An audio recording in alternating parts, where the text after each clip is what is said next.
Our next speaker tonight is an entrepreneur, a new business owner.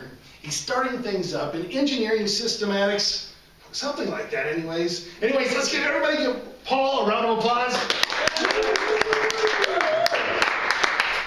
Have you ever been late to a meeting? Have you found yourself ever running late to catch a flight? About a year ago, I had a flight to Orlando. I live in Fredericksburg, and it's about 70 miles to the airport. So I leave the house thinking I have plenty of time. Boarding pass is on the seat. I head out, I look over at the boarding pass, and I realize the time isn't 10:30 when I leave. The time is 10 o'clock. And I realize, wait a second, my flight's in 90 minutes, and I've got 70 miles to travel. This doesn't look good. So I reach out to my iPhone, and I ask for some help.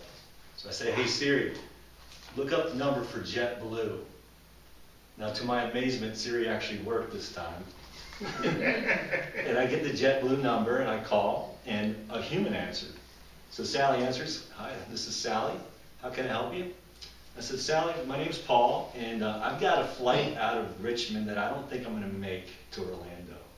And I just wanted to know, what are the options here? What are the other flights that I can take? So you could hear the keyboards typing.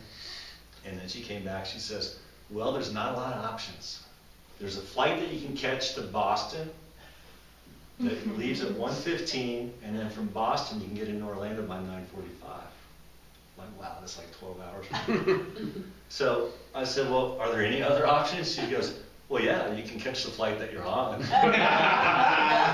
So I said, well, let me tell you, if I get to Richmond and I find out that I can't catch that flight, can I take the flight to Boston and then back to Orlando? Yeah, I'm sure that could be done, but I would suggest that you catch the flight that you're on. Like, okay. So I'm like, wow, now I'm an engineer. I can do the math, right? At this point, I'm on the highway, I got about 60 miles to go, all right? It's 8:45, my flight's at 10, all right? So I quickly do the math. If I'm gonna do this, I have to hit King's Dominion, which is on 95. They've got a replica of the Eiffel Tower. I need to see that Eiffel Tower by 9 o'clock. I need to hit 295 by 9:12. I've calculated it all out.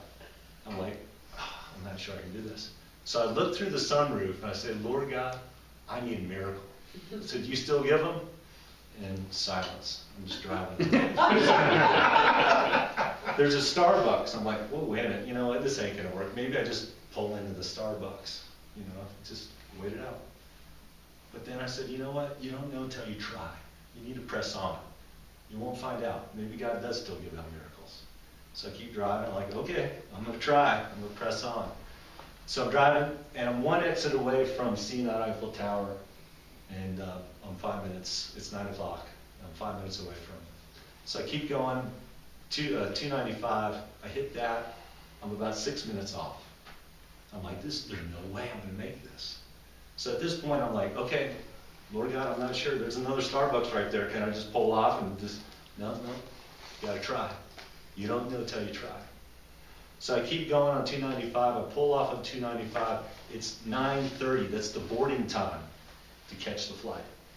All right? I've got 3 miles to go to get to the airport and park.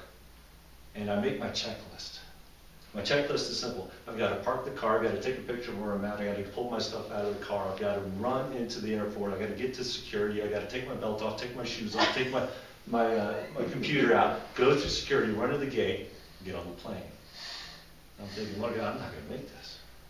You don't know until you try. So I get to the airport, I move up to the ramp, second ramp, I'm like, Lord, just give me something. Boom, there's a parking spot right there. I park it, do exactly what I did through my checklist, grab my stuff, took a picture, ran into the airport, went to security with my big bag, got to the line, it was long. Like, oh God, this ain't gonna work. I'm gonna see the plane go away. But fortunately, another TSA agent popped up, opened up a line, and about 60 seconds through, he checked my ID. I got through security 90 seconds later. I'm running to gate 10. And just in front of me, 30 yards in front, there's a lady carrying a Starbucks running in. I'm like, oh, maybe I have some hope. All right, I get to the gate. The guy looks at me. He goes, Paul? I go, yeah. He goes, I don't need a boarding pass, go on in. So I walk on the jet bridge, I get to the plane, the pilot's there, flight attendant's there, and they say, oh, you just got here just in time. But we can't check that, you can't bring that bag in there, we're gonna have to check it underneath. I said, that's fine, I don't care about the bag. But I get on the plane, I sit in the seat, and I just can't believe it. I look at my clock, it's 9:51. I got on that plane, and I wrote this down on a business card. When leaders press on, despite the odds, miracles happen. And the moral of the story is, you don't know till you try.